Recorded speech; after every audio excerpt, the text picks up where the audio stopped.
Hi, hello, வணக்கம். எல்லாரும் எப்படி இருக்கீங்க? இது சன்பீடியா தமிழ். நான் உங்கள் சோழராஜன். இந்த ஒரே ஒரு வரி மேஜிக் மந்திரத்தை நீங்க தூங்குறதுக்கு முன்னாடி ராத்திரி நேரம் ஜபிச்சுட்டு தூங்கிட்டா போதும். நீங்க விரும்புகின்ற நபர் உங்களை தேடி தானா வருவாங்க. அது மட்டும் கிடையாது. அவங்க எந்த மூலையில உலகத்தோட எந்த மூலையில இருந்தாலும் உங்களை உடனே தொடர்பு கொள்வாங்க. உங்களுடைய எண்ணங்கள் அவர்களுக்கு ஊற்றெடுக்கும். அதனால உங்களுடைய சிந்தனையினால தவிப்பாங்க. நீங்க விரும்புகின்ற அந்த நபர் உண்மையாலும் நீங்க அவங்க விரும்புற பட்சத்தில் அவங்க உங்ககிட்ட வந்து சேர்ந்துருவாங்க. நம்பிக்கையோடு செய்யற பட்சத்தில் எந்த ஒரு காரியமும் வெற்றி அடையும் என்பதுல எந்த ஒரு மாற்று கருத்தும் கிடையாது. எல்லா காரியமும் நம்பிக்கையோடு தான் செய்யணும் அப்படி என்பதுல எந்த விதமான மறுப்பும் கிடையாது. நம்பிக்கை இல்லாமல் செய்கிற காரியங்கள் எல்லாமே தோல்விதான் அடையும். இந்த பிரபஞ்சமே வந்து பாத்தீங்கன்னா நம்பிக்கையின் அடிப்படையில் தான் இயங்குது. நம்பிதான் நம்ம ஒரு விஷயத்த பிரார்த்தனை செய்யறோம். அப்பதான் அந்த விஷயங்கள் நிறைவேறுது. நடக்குமா நடக்காதா அப்படின்னு நினைச்சு நம்ம ஒரு விஷயத்தை பிரார்த்தனை செய்யும் போது அது நடக்காமல் போய்விடுகிறது. Plus into minus minus. இப்ப நேர்மறையும் எதிர்மறையும் சேர்க்கும் போது எதிர்மறையான விஷயங்கள் தான் வருது. நேர்மறை மட்டுமே சேரும் போது பிளஸ் இன்ட்டு பிளஸ் பிளஸ். அப்போ வந்து எதிர்மறை என்பது நமக்கு அதிகப்படியான ஒரு விஷயத்தை தாக்கத்தை ஏற்படுத்துது. என்னதான் நேர்மறையான சிந்தனைகள் இருந்தாலும் எதிர்மறையான அந்த சிந்தனைகள் நேர்மறையான விஷயங்களை நமக்கு வந்து குறைய செய்யுது. அதோடைய வீரியத்தை குறைய செய்யுது.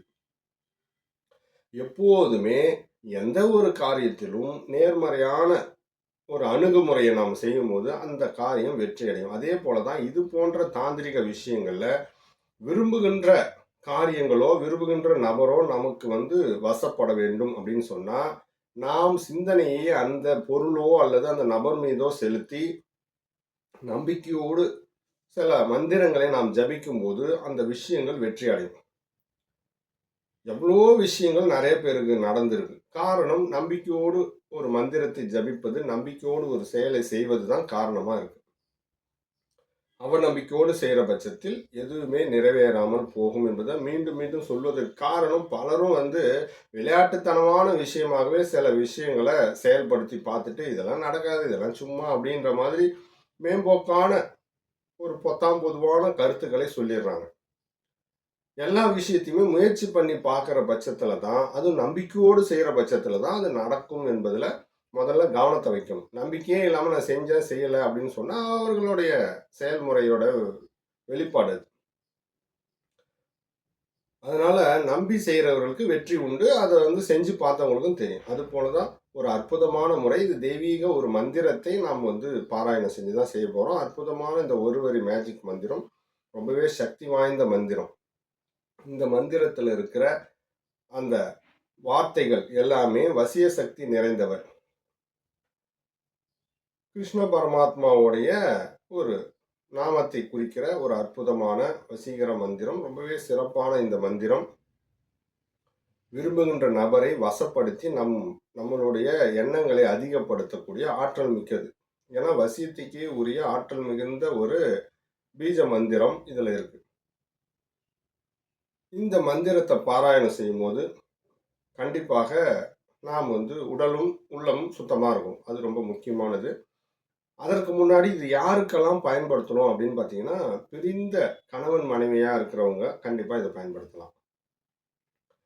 அதில் யார் ஒருத்தவங்க ஒற்றுமையாக ஆகணும், பிரிந்த மனைவி வந்து கணவனை ஈர்க்கணும்னு நினைச்சாலோ அல்லது பிரிந்த கணவன் வந்து மனைவியை ஈர்க்கணும்னு நினைச்சாலோ கண்டிப்பாக சிறப்பாக செயல்படும்.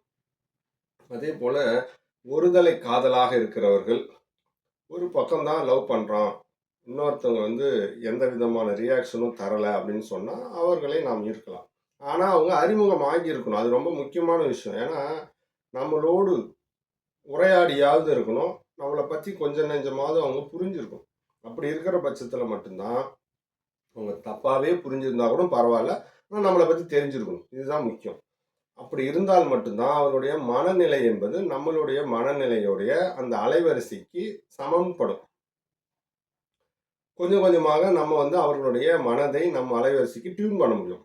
இப்படியெல்லாம் வந்து செய்யணும் அப்படின்னு சொன்னா, கண்டிப்பாக அறிமுகம் என்பது ஒன்று இருந்து தான் ஆகணும். அறிமுகம் இல்லாத நபர்களை நாம் வந்து டியூன் பண்ண வேண்டியது ரொம்பவே கடினமான ஒரு விஷயம். அப்பதான் வந்து நம்ம வந்து சோர்ந்து போய் இதெல்லாம் நடக்காதுன்னு நெனச்சுக்கிறோம். நமக்கு அறிமுகமானவர்களோ, அல்லது நம்மளுடைய உறவில் இருக்கிறவர்களோ, உறவுக்காரர்களோ, நட்பு வட்டத்தில் இருக்கிறவர்களோ, நன்றாக நம்மள பத்தி தெரிஞ்சவங்க, ஓரளவுக்காவது நம்மள பத்தி தெரியும் அப்படின்னா கூட போதும். இது போன்ற நபர்களை நம்ம கண்டிப்பா ஈர்க்க முடியும். இதற்கு தேவை ஒண்ணும் கிடையாது. சிறிது அளவு துளசி தேவை. இதுதான் தேவை. ஏன்னு கேட்டா, இது கிருஷ்ண மந்திரம் என்றதுனால் துளசி கண்டிப்பாக தேவை. அந்த துளசியும் ஒரு ஒரு இலையாக நம்ம வந்து பயன்படுத்தணும். அது வந்து ஒரு 108 இலை தேவைப்படும். மத்தபடி வேற ஒண்ணும் அதிகமாக இதுக்கு நீங்க செலவு செய்ய வேண்டிய அவசியமே கிடையாது. ஒரு ரூ. 10 கோயில் வாசப்படியில துளசி விக்காங்க. வாங்கின்னு வந்தாலே போதுமானது. கண்டிப்பாக 108 துளசி அதிலே உங்களுக்கு கிடைச்சிரும். இந்த துளசியை நாம வந்து வைத்து தான் இந்த மந்திரத்தை பாராயணம் பண்ணணும். உங்களுடைய பூஜை அறையில செய்தால் ரொம்பவே சிறப்பு. இல்லனாலும் பரவால்ல. ஒரு தனிமையான அறையாக இருக்கணும். அந்த அறை வந்து சுத்தமா இருக்கணும் என்பது ரொம்ப முக்கியமான விஷயம். நீங்க கிழக்கு கிழக்கு பக்கம் அமர்ந்து செய்யலாம். இந்த மந்திர பாராயணத்தை செய்யலாம். அல்லது வடக்கு பக்கம் அமர்ந்து செய்யலாம். இல்ல மேற்கு திசையில அமர்ந்து கூட செய்யலாம். இந்த 3 திசையில கண்டிப்பாக செய்யலாம். ஒண்ணும் பிரச்சனை கிடையாது. இப்ப வந்து பார்த்தீங்கன்னா, பூஜை அறையாக இருந்தா சிறப்பா இருக்கும். ஏன்னா, இது உண்மையான எண்ணத்தின் வெளிப்பாடாக தான் நீங்க செய்றீங்க. திருட்டுத்தனமான வேலைகளுக்கு கிடையாது. இந்த கள்ளக்காதலர்கள்லாம் இதெல்லாம் வந்து செஞ்சா ரொம்பவே சிரமமாக இருக்கும். பிரச்சனைகள் வந்து சேரும். அதனால நல்லவர்களாக, நல்ல உறவுகள் இணைவதற்கு இத வந்து பயன்படுத்திக்கோங்க. இப்போ உங்க பூஜை அறையில ஒரு தீபம் ஏத்தி வச்சிடணும். கிருஷ்ணர் படம் இருந்தாலும் சரி, இல்லனாலும் பரவால்ல. ஏதோ ஒரு பெருமாள் படம் இருந்தாலும் சரி. துளசிய சுத்தமாக கழுவி நல்லா உலர்த்தி வச்சுக்கணும்.